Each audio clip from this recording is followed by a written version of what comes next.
नमस्कार, प्रणाम। Capital TV में आपका स्वागत है। हम तो सवाल पूछेंगे। इस खास कार्यक्रम में आज चर्चा करेंगे बिहार में शराबबंदी पर मचे बवाल की। एक ओर सत्ता पक्ष है तो दूसरी ओर महागठबंधन, और दोनों के बीच वार पलटवार का जबरदस्त सिलसिला चल रहा है। शराबबंदी को लेकर विधानसभा से लेकर सड़क तक हर जगह प्रदर्शन हो रहा है। सत्ता पक्ष से सवाल पूछे जा रहे हैं। सत्ता पक्ष के लोग कह रहे हैं कि शराबबंदी से स्थिति बहुत हद तक ठीक हो गई है, जबकि महागठबंधन ये आरोप लगा रहा है कि बिहार की स्थिति और ज्यादा बदतर हो गई है। इस कड़ी में अब क्या हुआ है? बीजेपी ने ही शराबबंदी पर सवाल उठा दिए हैं। बीजेपी विधायक विनय बिहारी ने शराबबंदी को असफल बता दिया है, और दूसरी ओर आरजेडी लगातार इसे लेकर प्रदर्शन कर रही है। तो ऐसे में अब आज का सबसे बड़ा सवाल यही है, क्या बिहार में शराबबंदी पूरी तरह से फेल है?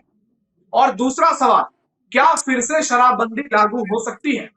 अब देखना यह होगा कि सरकार इस पर क्या फैसला लेती है। तो चलिए चर्चा की शुरुआत करते हैं। इस खास शो में हमारे साथ बीजेपी के जाने माने नेता डॉक्टर मृणाल शेखर जी मौजूद हैं, जो कि बांका के अमरपुर से बीजेपी के पूर्व प्रत्याशी रह चुके हैं। और हमारे साथ इस खास चर्चा में डॉक्टर अरुणेश द्विवेदी भी हैं, जो देश के जाने माने पत्रकार हैं। तो मृणाल जी, सबसे पहले आप ही से शुरुआत करते हैं। आपके ही विधायक ने कह दिया है कि शराबबंदी पूरी तरह से असफल है। नमस्कार सबों को। देखिए, विनय बिहारी जी ने क्या बोला है, क्या उनके किस कॉन्टेक्स्ट में बोला है, मैंने उनके बयान को सुना नहीं है, लेकिन मैं इतना दावे के साथ कह सकता हूं कि शराबबंदी की वजह से बिहार के लोगों के हालात बदले हैं।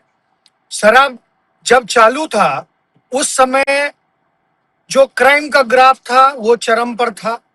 जो निचले तबके के लोग थे, खासकर उनके परिवार के जो मर्द थे, जो युवा साथी थे बहुत बड़ी संख्या में, वो जब शराब पी कर आते थे तो उनको प्रताड़ित करते थे, उनके पैसे वो शराब पर खर्च कर दिया करते थे।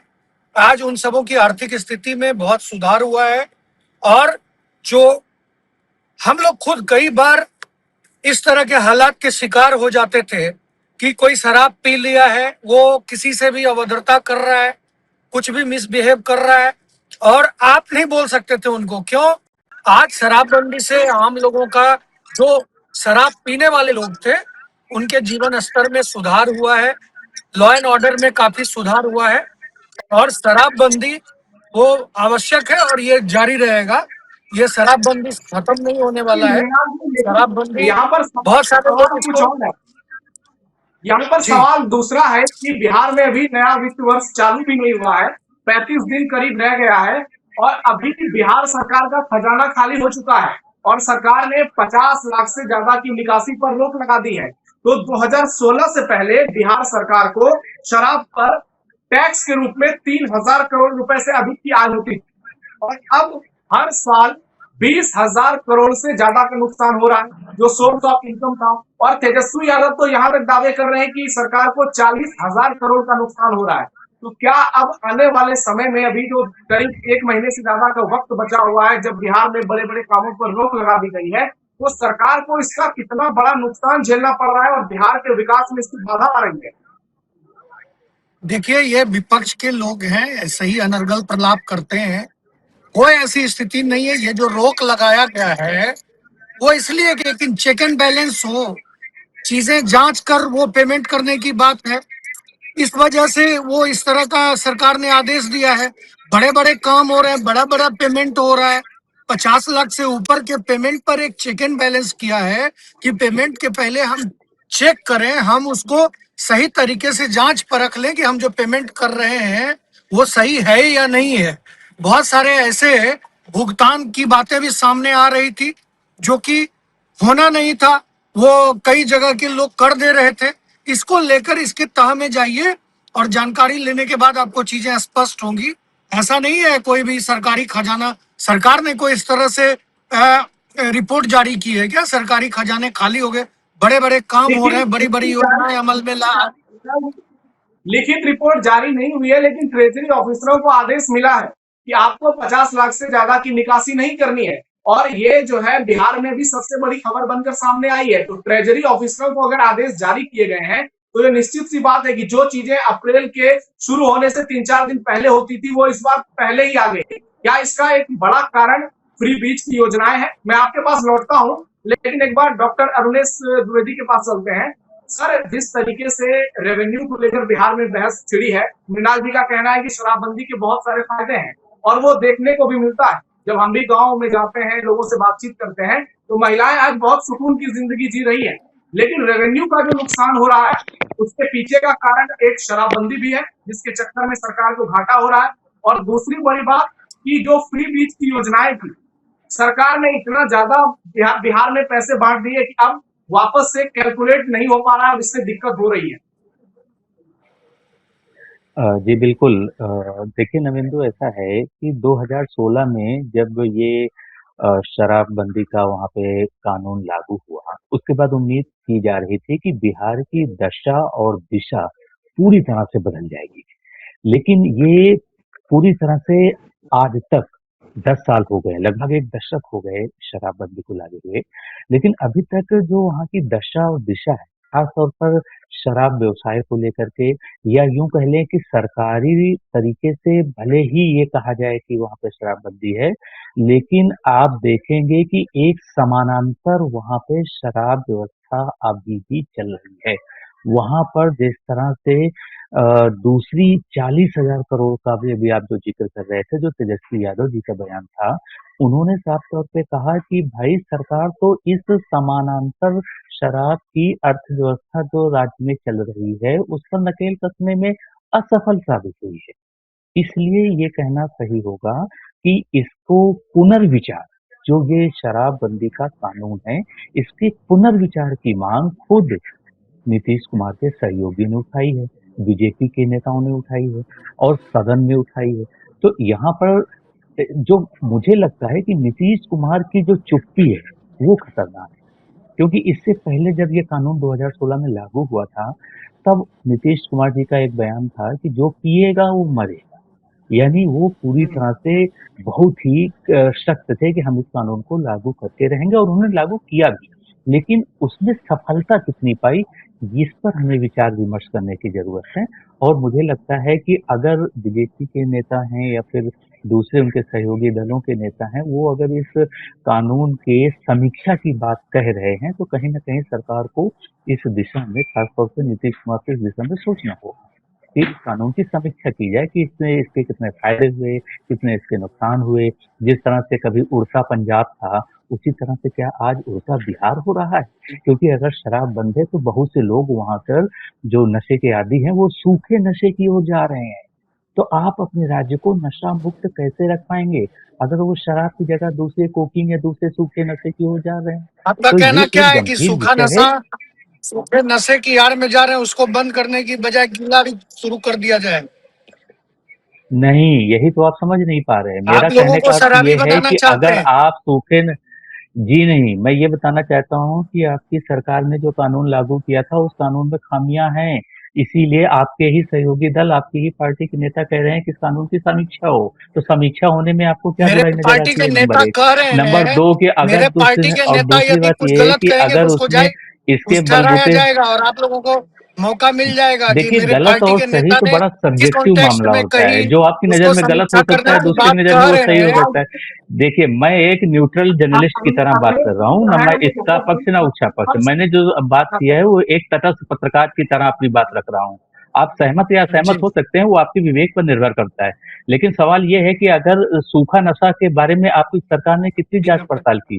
आपके जो अधिकारी हैं, उन्होंने कितने पता किया कि जिस तरीके से पंजाब एक दौर में पूरी तरीके से सूखे नशे की गिरफ्त में था, और उस पर एक पूरी की पूरी फिल्म बनी हुई है। आज वही दिशा में अगर बिहार बढ़ेगा, तो उसको रोकने की जिम्मेदारी और जवाबदेही तो शासन और प्रशासन की ही बनती है ना।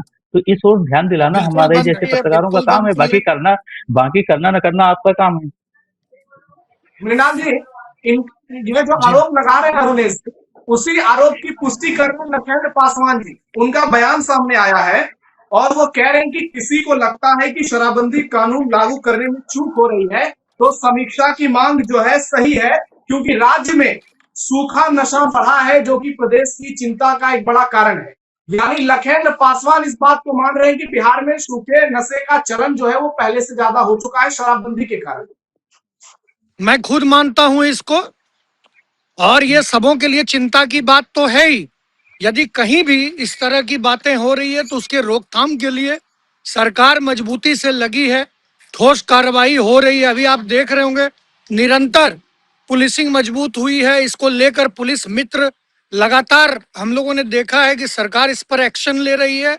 और आवश्यकता ये है कि पक्ष विपक्ष सब लोग, ना पक्ष हो ना विपक्ष हो, सब निष्पक्ष भाव से ये इस तरह की चीजें जो जनहित में जरूरी है, जो समाज हित में आवश्यक है, उस पर सब मिलकर के कैसे बेहतर से बेहतर कर सकते हैं, ये प्रयास होना चाहिए। ये प्रयास जरूरी है और इसको लेकर ही हर व्यक्ति को, समाज का जो भी जागृत व्यक्ति है, उसका ये काम है कि नशे में जो युक्त है हमारा युवा, हमारा समाज, उसको कैसे नशा मुक्ति की ओर हम लोग बेहतर कदम बढ़ा सकते हैं। इस नाते सरकार के साथ साथ हमारा भी क्या योगदान हो सकता है, हमको उस पर सोचने की आवश्यकता है। हम लोग मिल बैठ करके हर व्यक्ति, चाहे कोई दल का हो, नेता हो, पत्रकार हो, समाज के विभिन्न जो भी आयाम के लोग हैं, ये सबों की जिम्मेदारी, सिर्फ सरकार के भरोसे हर चीज नहीं छोड़ी जा सकती है। समाज को भी लेकिन सहयोगी बिहार में बनना होगा। ये फलता फूलता कहाँ है, ये समाज के अंदर ही होता है। एक्शन तो पुलिस लेगी, एक्शन तो सरकार लेगी, आम लोग तो रूल्स को फॉलो करेंगे अगर सरकार कोई रूल्स बनाती है। लेकिन जिस तरीके से शराबबंदी के फायदे भी हैं, बहुत बड़े बड़े फायदे हैं, आप समझते हैं, हम बिहार के लोग हैं, हमें मालूम है कि शराबबंदी के बाद बिहार कितनी बदल गई है पूरी तरह से स्थिति। लेकिन ये सूखे नशे के चक्कर में जिस तरह से युवा परेशान हो रहे हैं, आप खुद देखते होंगे गांव में या फिर कहीं भी गलियों में लड़के जो है ड्रग्स तक लेने लगे हैं। और बिहार में ऐसा नहीं है कि शराब नहीं मिल रही है, कहीं पर शराब मिल भी रही है और शराब बॉर्डर पार से आ भी रही है। तो ये सरकार इस वक्त क्या कर रही है कि सरकार इस चीज में असफल क्यों है? अगर आपके पास पुलिस है, सम्राट चौधरी के बड़े बड़े बयान सामने आते हैं, तो क्या इस नशे पर रोक नहीं लग सकती है? क्या बॉर्डर पर पुलिस अच्छे से चेकिंग नहीं कर पा रही है? कैसे आखिरकार शराब बिहार में एंटर कर रही है? कैसे सूखे नशे का इतना प्रचलन हो रहा है? यहाँ पर जागरूक आप कर सकते हैं, हम कर सकते हैं, कोई भी आम व्यक्ति कर सकता है, लेकिन डिसीजन तो गवर्नमेंट को लेना पड़ेगा, नियम तो सरकार को बनाना होगा, जिससे लोगों में डर पैदा हो। देखिए, सरकार सजग है, सरकार सशक्त है, सरकार मजबूती से इन चीजों पे कार्रवाई कर रही है। लेकिन मैंने कहा कि सरकार के साथ साथ हम सबों का भी जो एक गुरुतर दायित्व है। समाज में यदि कोई चीजें हो रही है, हर व्यक्ति पे तो पुलिस बैठाया नहीं जा सकता, हर घर में तो पुलिस का पहरा हो नहीं सकता। आज समाज में ही, आज समाज में एक जो मैं महत्वपूर्ण बात कहना चाहता हूं, हम लोग जब छोटे थे, आज छोटे से बड़े हुए सब लोग, आप भी कहीं ना कहीं गांव की पृष्ठभूमि से आ रहे हैं, भाई साहब भी बैठे हैं, वो भी कहीं ना कहीं पृष्ठभूमि से आ रहे हैं। हम सब यदि उस परिप्रेक्ष्य में, आज रोका टोकी समाज से समाप्त हो गया। पहले जब हम लोग छोटे थे और कोई गलती समाज में कोई बालक करता था, कोई युवा करता था, तो समाज के जो बुजुर्ग होते थे वो टोकते थे, वो रोकते थे कि ये गलत है, ये नहीं करना चाहिए, वो घर में आके कंप्लेन देते थे। लेकिन आज समाज इन चीजों से दूर होता जा रहा है। आज लोगों को लगता है भाई ये हमारे घर की तो बात है नहीं, ये तो पड़ोसी का मामला है, आज उनके यहाँ जो हो रहा है वो होने दो। भगत सिंह हमारे घर में पैदा नहीं हो, भगत सिंह पड़ोसी के घर में पैदा होना चाहिए। आज लोगों की मानसिकता ऐसी हो गई है जिसके कारण समाज आज टूटता जा रहा है।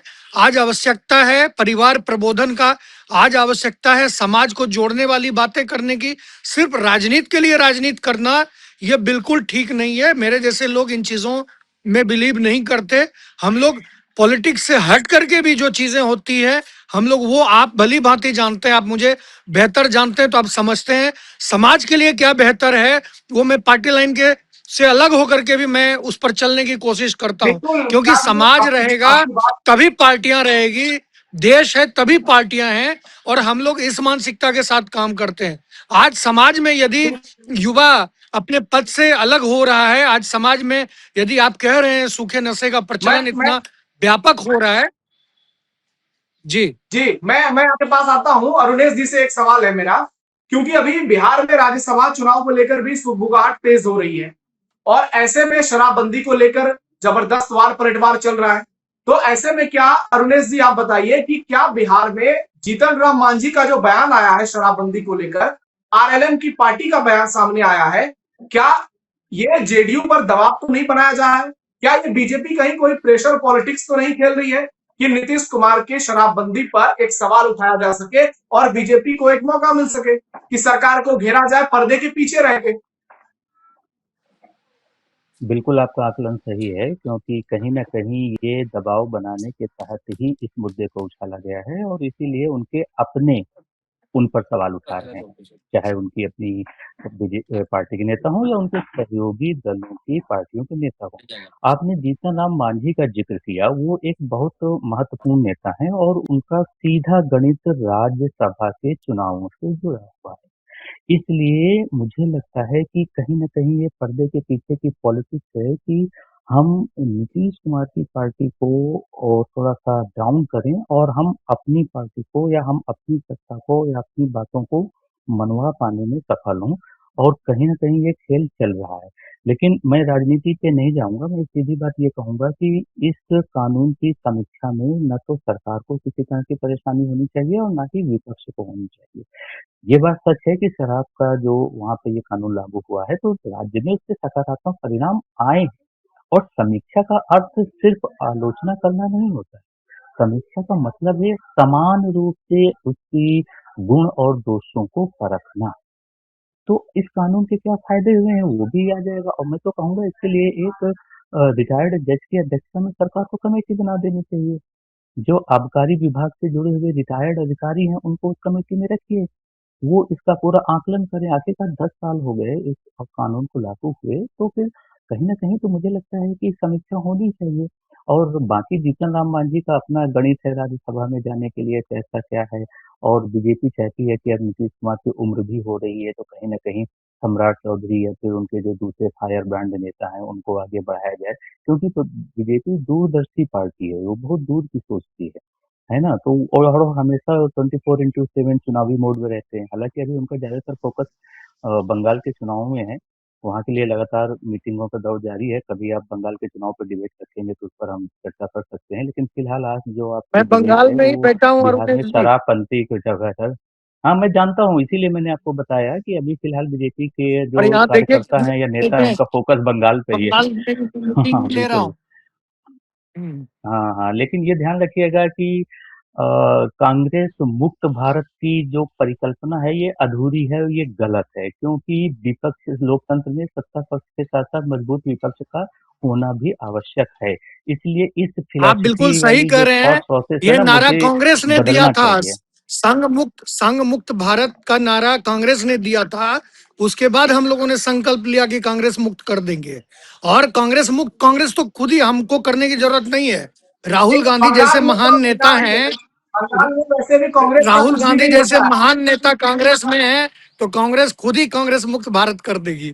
हमारी आवश्यकता क्या नहीं है कांग्रेस को। आप बंगाल में हैं तो जरा बंगाल के बारे में बता दीजिए, क्या लग रहा है माहौल इस बार? क्या बीजेपी का कमल खिल पाएगा बंगाल पहली बार? में भारतीय जनता पार्टी की पूर्ण बहुमत की सरकार बनेगी। और बंगाल में जो माँ माटी और मानुष का नारा देने वाली ममता बनर्जी, जिनको कि ना तो वो माँ है, ना उनके अंदर कोई ममता है, और ना ही वो मानुष वाला कोई काम करती हैं। उनको ना कानून मानना है, ना नियम मानना है। बंगाल को उन्होंने बांग्लादेश बनाने का संकल्प ले रखा है। लेकिन जो राष्ट्रवादी लोग हैं, जो बंगाल तो ये भूमि है, वीरों की भूमि है, क्रांति की भूमि है। यहाँ के लोगों ने इस बार संकल्प ले लिया है कि ममता बनर्जी को बंगाल से विदा करेंगे और बांग्लादेश भेजेंगे, क्योंकि उनको बांग्लादेश से बड़ा प्रेम है। इसलिए यहाँ के लोग उनकी विदाई करेंगे और उनको बांग्लादेश की खाड़ी में भेजने का काम बंगाल के लोग करने वाले हैं। और बंगाल में पूर्ण बहुमत की भारतीय जनता पार्टी की सरकार कर रहा है। चलिए, आपको इसके लिए बहुत बहुत शुभकामनाएं। लेकिन यही हम उम्मीद करते हैं कि अगर बंगाल में बीजेपी की सरकार बन जाए तो शायद जो शराब बॉर्डर से इधर से उधर होती है वो शायद बंद हो जाएगी। क्योंकि अभी ममता बनर्जी पर भी आरोप लगते हैं, बिहार सरकार पर भी आरोप लगते हैं कि ये जो शराब की बिक्री हो रही है अवैध तरीके से, ये किसी तरह से रोक लग जाए। क्योंकि जो घटनाएं निकलकर सामने आ रही है वो अपने आप में कई सवाल पैदा कर रही है। आप दोनों की बात अपने अपने जगह पर सही है। बिहार में शराबबंदी के बम्पर फायदे देखने को मिल रहे हैं और वो उस फायदे को वही लोग महसूस कर सकता है जो बिहार का है, जो बिहार जाता है, जो बिहार में रहता है, जो रात को सड़कों पर घूमता है। आप यहां से बैठकर बिहार में कितना फायदा हुआ है शराबबंदी का, ये आकलन नहीं कर सकते, लेकिन शराबबंदी से जो नुकसान हो रहे हैं, टैक्स जो कम हो रहा है सरकार को, जो सबसे बड़ा सोर्स ऑफ टैक्स था, उसके जाने के बाद सरकार को कितनी दिक्कत हो रही है, उस बात का अंदाजा आप इस चीज से लगाइए कि अभी 35 दिन का वक्त बचा हुआ है नए वित्तीय वर्ष में और सरकार का खजाना पूरी तरह से खाली हो गया। तो चलिए आज के लिए एक चीज चर्चा यहीं तक बताइए रखते मुझे, हैं। एक मिनट दीजिए मुझे। एक चीज बताइए, शराबबंदी जब हुई उस समय बिहार की स्थिति क्या थी और उस समय बिहार का जीडीपी क्या था? आज बिहार का जीडीपी कहां से कहां पहुंच गया, बिहार का इंफ्रास्ट्रक्चर कहां से कहां पहुंच गया, आज बिहार के हालात कहां से कहां पहुंच गए। यदि शराबबंदी की वजह से बिहार की स्थिति गड़बड़ होती तो आज बिहार इतना तेजी से 10 वर्षों में पूरे देश में इतना फास्टेस्ट ग्रोइंग वाला स्टेट बिहार है। ये तो आकलन का विषय है, समीक्षा की बात है। हम जहां से हमको जो शराबबंदी का नुकसान है, हमने दूसरे जगह इसको समय भरपाई समय की थोड़ी सी कमी समय की थोड़ी सी कमी है। आपकी बात से मैं सहमत हूं, क्योंकि अभी नवेंदु, मैं आखिरी में एक लाइन बस 30 सेकंड में ये कहना चाहूंगा कि वो अभिषेक रंजन जी हैं, एक इनकी ही पार्टी के, उन्होंने बयान दिया है कि सदन में जो आते हैं नेता, उनके ब्लड टेस्ट होना चाहिए। वो खुद शराब पीकर आते हैं जो हमारे प्रतिनिधि हैं। तो क्या इस बात से ये हमारे जो नेताजी हैं, ये सहमत हैं या असहमत? बस इस सवाल का जवाब देखिए। चलते चलते आप इस कार्यक्रम के आखिर में दे दीजिए। तो अरुणेश जी, एक क्लोजिंग कमेंट चाहूंगा आपसे। क्या आपको लगता है कि बिहार में वापस से शराबबंदी कानून खत्म हो सकती है? क्या शराब की बिक्री फिर से शुरू हो सकती है? बहुत शॉर्ट में जवाब दीजिए। नहीं नहीं, देखिए, खत्म तो नहीं होगी। ये कानून अच्छा है, नो डाउट। और मुझे लगता है कि पूरे देश भर में लागू होना चाहिए। ये मेरा व्यक्तिगत विचार है, क्योंकि शराब से बहुत परिवार बर्बाद हुए हैं। और वहाँ पे जो हो रहा है वो राजनीति हो रही है। मुझे लगता है समीक्षा की जो बात है कि इस कानून की कहीं न कहीं समीक्षा होनी चाहिए, इससे मैं सहमत हूँ। और आने वाले दिनों में हो सकता है कि सरकार या खुद नीतीश कुमार इस बारे में कोई फैसला करे। बिल्कुल। तो अब देखना ये होगा कि ये जो बवाल चल रहा है शराबबंदी को लेकर, एक और सत्ता पक्ष है, दूसरी ओर विपक्ष है, और इस बीच में होली का त्योहार आने वाला है, जिसे लेकर बहुत सारी बातें सोशल मीडिया पर की जा रही है कि शायद होली से पहले सरकार प्रदेशवासियों को तोहफा दे दे। ये तोहफा मांगने की जो बात कर रहे हैं, ये पूरे के पूरे नशेड़ी गैंग है। आम लोग जो है वो चाहता है कि बिहार में जो शराबबंदी कानून चल रहा है वो पूरी तरह से लागू रहे, और इसमें जो लू और फोर्स रह गई है उन चीजों को दुरुस्त किया जाए, ताकि आने वाले समय में बिहार में शराबबंदी का कोई नुकसान देखने को ना मिले, और उसके बदले एक ऑप्शन के तौर पर सरकार कोई और विकल्प ढूंढे, जिससे बिहार के बजट पर कोई असर ना पड़े, और जो बजट शराब से हिला है उस बजट को किसी और तरीके से मैनेज किया जाए। तो चलिए, आज के चर्चा में फिलहाल के लिए इतना ही। बाकी तमाम खबरों के लिए आप जुड़े रहिए कैपिटल टीवी बिहार के साथ। धन्यवाद।